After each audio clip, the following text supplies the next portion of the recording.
We would all quit if you were the boss, Alex declared as he stood in front of me holding his letter of resignation. Alex, who graduated first in his class from Harvard, appeared to believe they were essential to our organization, supported by 20 other Harvard grads. I'm grateful, I said. This is really helpful. Explain what you mean. Confused, Alex inquired. I will handle your resignation letters in a correct manner. Don't worry, I'll give the managers of the other departments the letters as well. Although it wasn't long, I appreciate your assistance. Alex's shocked expression became blank.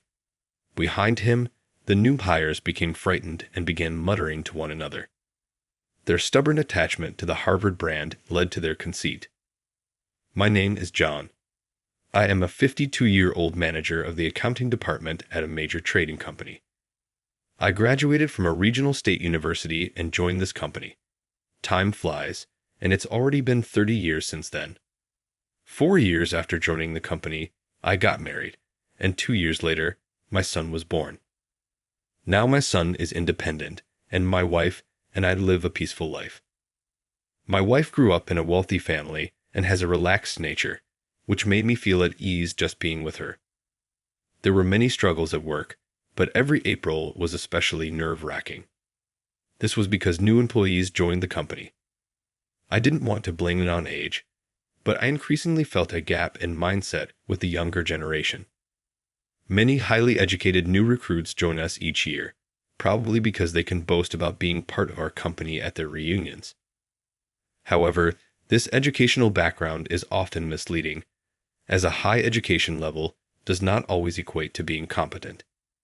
Even among the elite new hires, many can barely use a computer, causing constant headaches for us senior colleagues and superiors.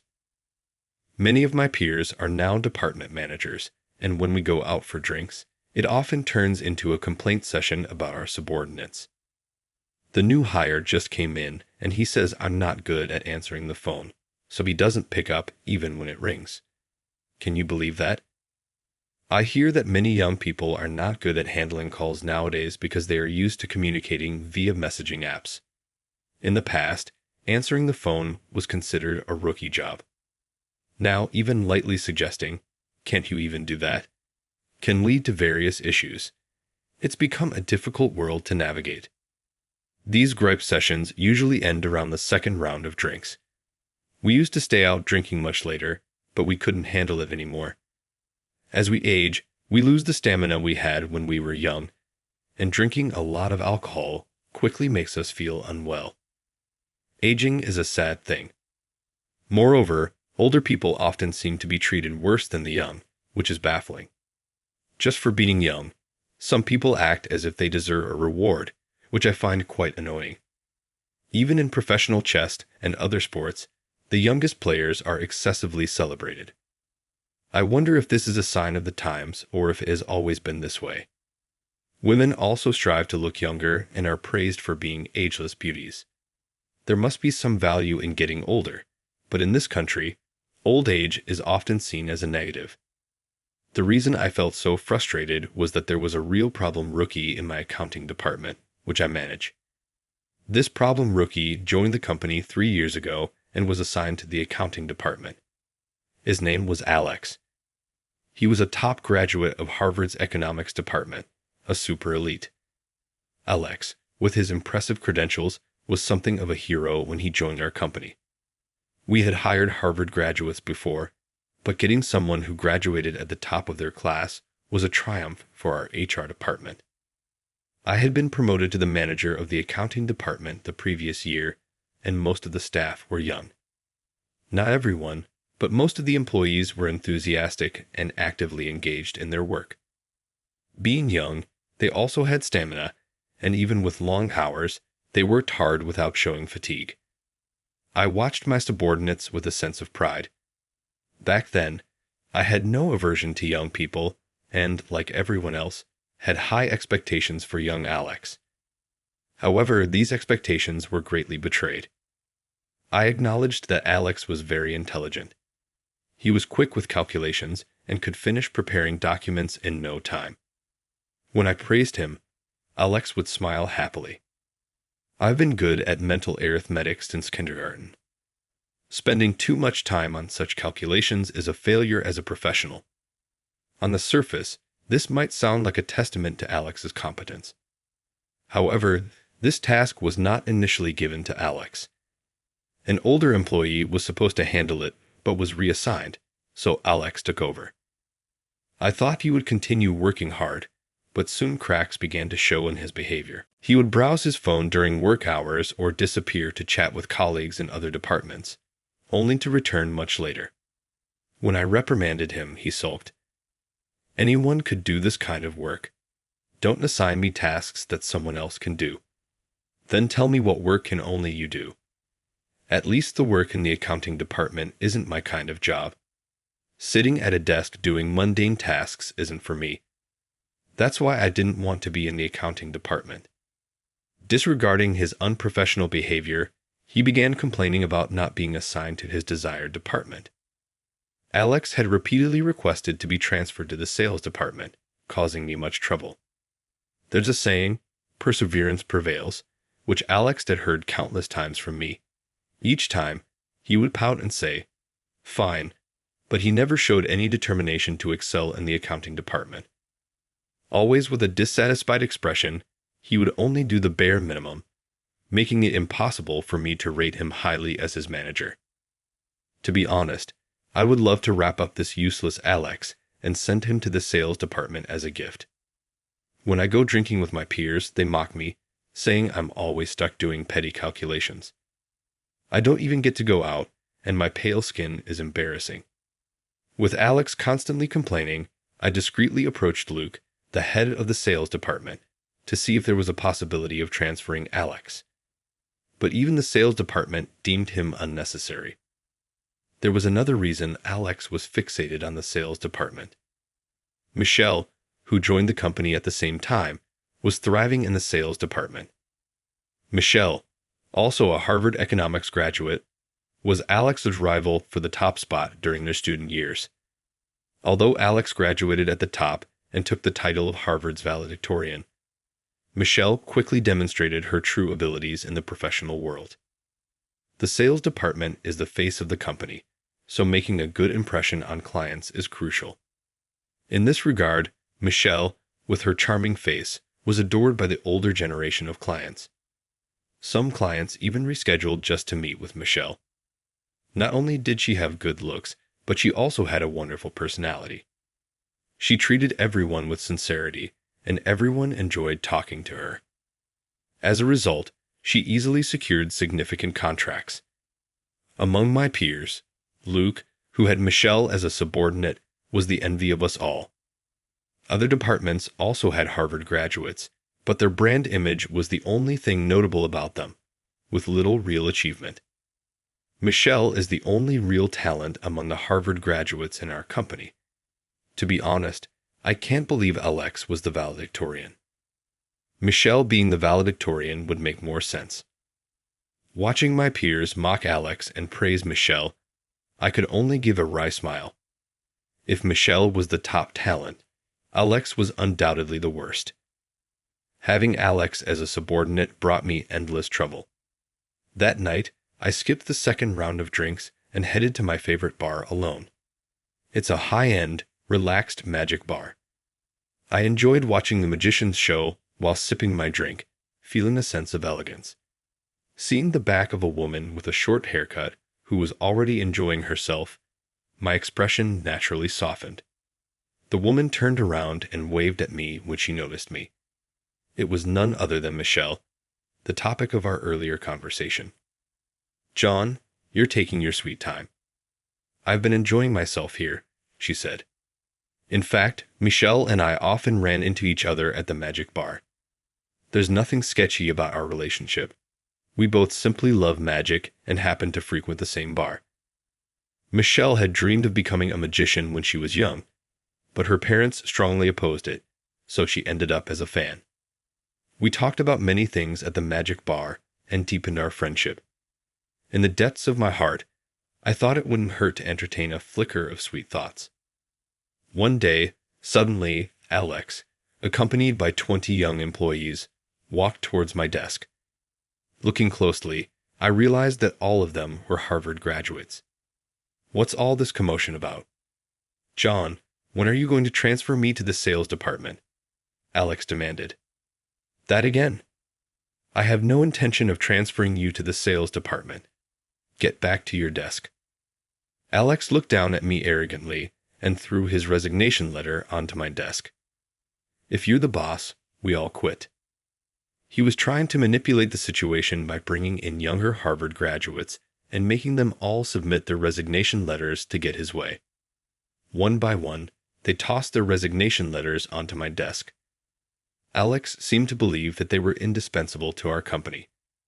Indeed, many Harvard graduates held important positions in the company, and if 20 of them quit simultaneously, it would affect the company. At this moment, the company's fate rested solely on my decision. I couldn't risk plunging the company into a crisis due to my judgment. However, I was confident in my plan. I couldn't believe Alex had the leadership skills to rally 20 Harvard graduates behind him. In other words, not all 20 were united in supporting Alex. In a workplace, everyone has their own grievances and frustrations, especially among the Harvard graduates. Many had a sense of pride that they were the elite of the country, leading them to expect excessively favorable treatment. But reality wasn't so kind, and their grand expectations were continually being adjusted downwards. So what if Alex had approached them during their moments of dissatisfaction and anxiety? Perhaps it went something like this. I want to give John a good scare. Wouldn't you love to see that arrogant boss groveling before us?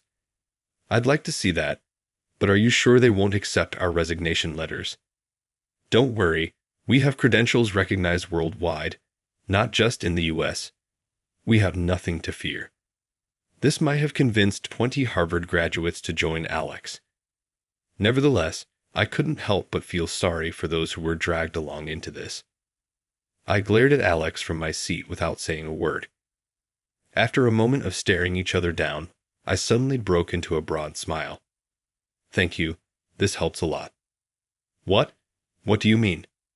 How to properly process your resignation letters. I'll make sure the other department heads receive theirs too. It was a short time, but thanks for your service.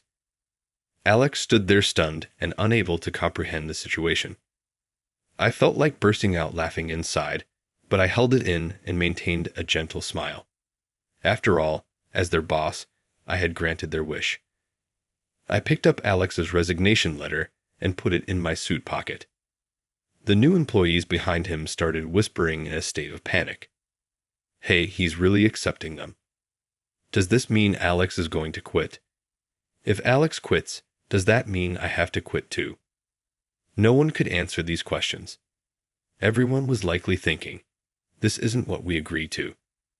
They never intended to actually submit their resignation letters. They probably thought they could scare the company into bending to their demands with the threat of 20 Harvard graduates quitting at once. However, their bluff backfired, and now their resignation letters were being accepted, leaving them potentially jobless. This was the result of their arrogance clinging to the Harvard brand. One of them turned on Alex, voicing his complaint. This isn't what we agreed to. You said they wouldn't accept the resignations. I never intended to quit. John, please give me back my resignation letter. I don't want to quit either. The Harvard graduates began betraying Alex one after another. Alex, looking very flustered, tried to keep up his bravado. This is just John's bluff. We'd be in trouble if we actually quit. Are you guys misunderstanding something? Just because you're Harvard graduates doesn't mean you can do the job well. You've all shown us that. From now on, HR will reconsider blindly hiring Harvard grads. All the Harvard graduates turned pale and stared at me. My calm words probably made them even more fearful. Anyone who wants their resignation letter back, line up. I'll return them one by one. All the Harvard graduates quickly lined up in a single file. It was the moment Alex completely lost. Thus, the Harvard graduates backed down, leaving Alex alone. The other employees in the accounting department ignored Alex and continued working as if he didn't exist. Occasionally, some female employees would glance over nervously. Amidst this, Alex stomped his feet in frustration. As I suspected, Alex had almost no respect from his peers. I started to feel a bit sorry for him, but if I showed pity now, Alex would stop reflecting on his actions immediately. So, I decided to take a second shot. Alex, it seems you have a significant issue to deal with. What do you mean? I don't have any issues. Then what about your relationship with Mary? Ah, Alex exclaimed. Mary had married Kevin, the current sales department manager, 2 years ago. In other words, Alex was having an affair with a married woman. Naturally, Kevin had no idea about this. Alex had probably approached Mary not out of genuine affection, but because she was married to the sales manager. He likely wanted to gather information about the sales department and get Mary to put in a good word for him with Luke for a transfer. I can't keep this a secret from Kevin forever. If it comes out, not only will you not get a transfer, but you might also be fired or sent to a regional office. That would be terrible. Please do something. Michelle had informed me about Alex's indiscretions, which dated back to his college days. Over drinks at the Magic Bar, Michelle had shared stories about Alex's character and past behavior in college. He only targeted girls from wealthy families. I was on a scholarship, so he ignored me. But my friends were deceived by his seemingly kind appearance and suffered because of it. Is that so? Is he seeing anyone now? He's secretly seeing Mary from your accounting department. He knows she's married, so it's definitely an affair. Mary's husband, Kevin, the sales department manager, is 10 years younger than me and a very serious man. His only flaw is that he's too serious and hasn't had much luck with women. However, 2 years ago, at the age of 40, he married my subordinate Mary, and I thought they had built a happy home. But it seems Alex approached Mary purely out of ambition, intending to use her. This infuriated me, and I trembled with anger. Around the same time, Mary confided in me, admitting she had been seeing Alex. She said she didn't feel bad initially being pursued by a young, promising elite like Alex. The thrill of keeping it a secret at work only fueled her feelings, but gradually she began to suspect that she was just being used.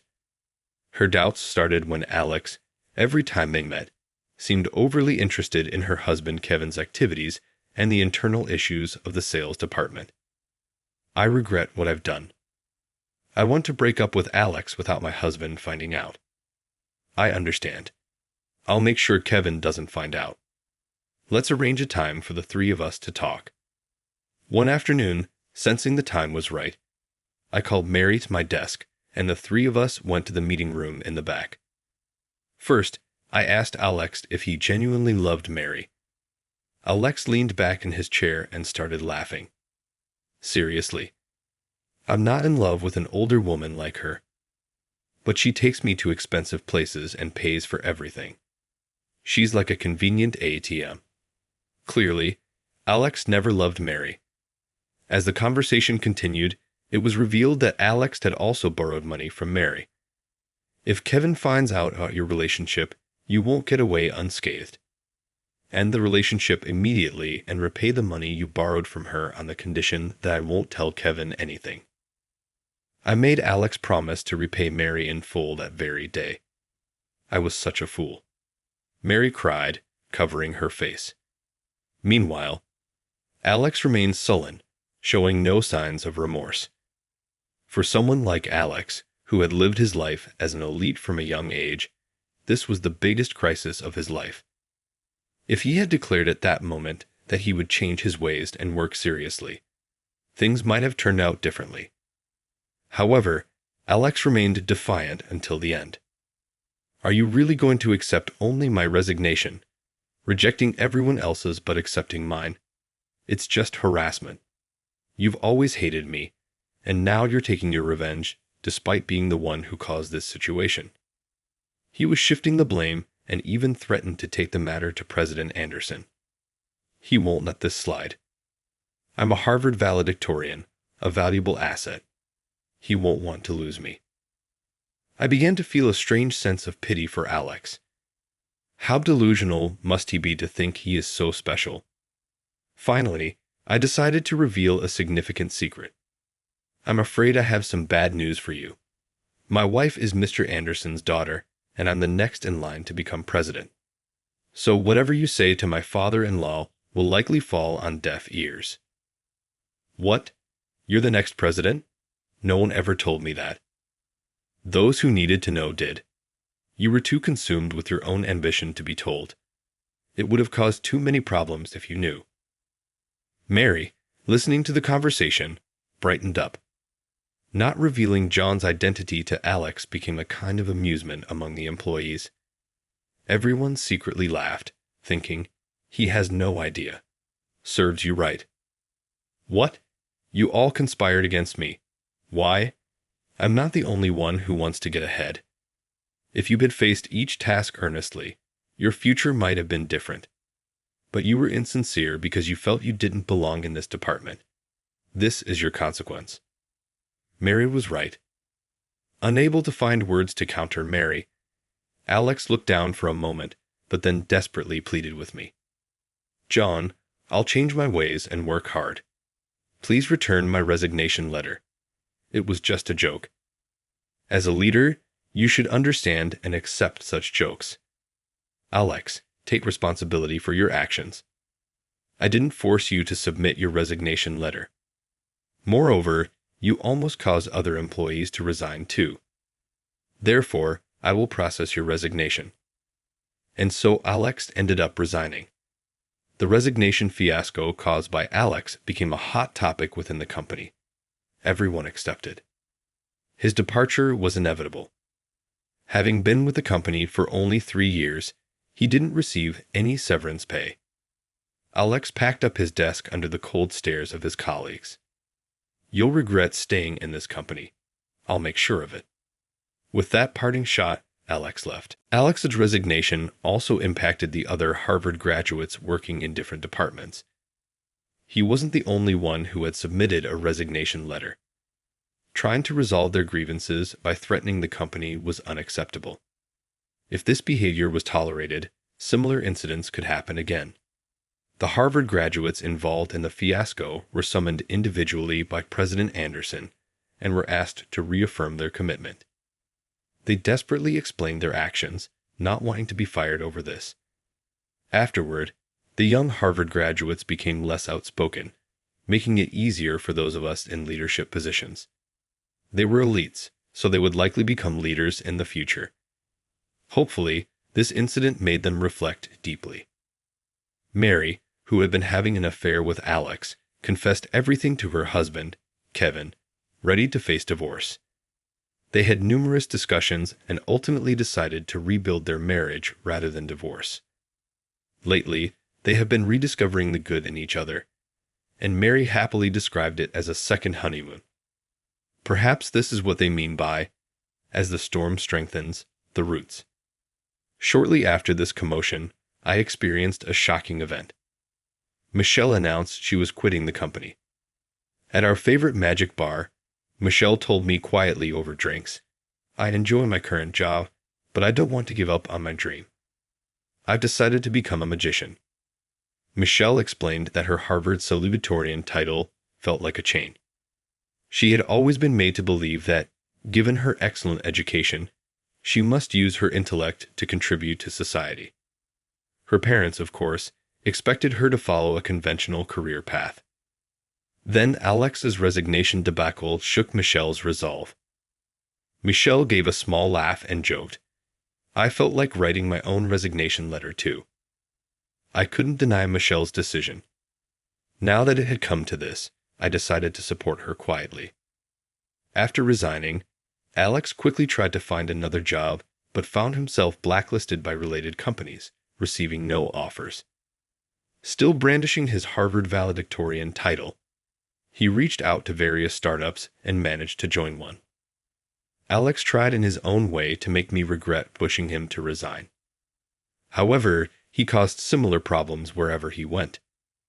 Frustrated by what he perceived as unfair treatment, Alex stopped working for others and borrowed money to start his own business. However, his business never took off, and he found himself unable to repay the debts. Despite his parents' help, his newly founded company soon went under, and he descended into a degenerate lifestyle.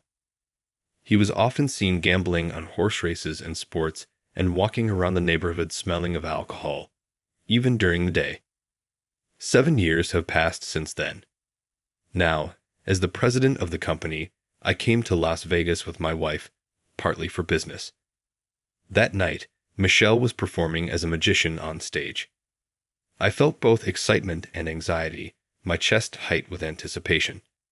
Before the show started, Michelle appeared on stage in a dazzling costume. She exuded confidence, and the audience was continually amazed, their cheers and applause never stopping.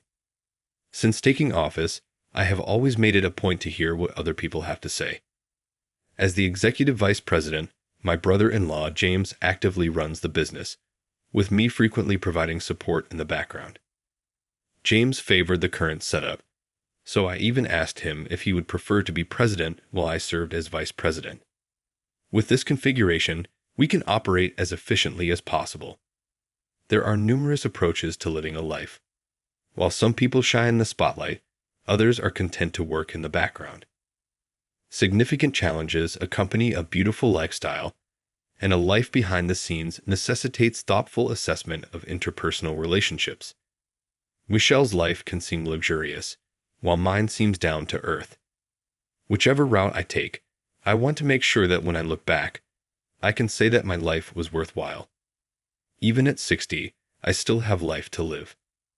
I will continue to value interpersonal relationships and lead a sincere life.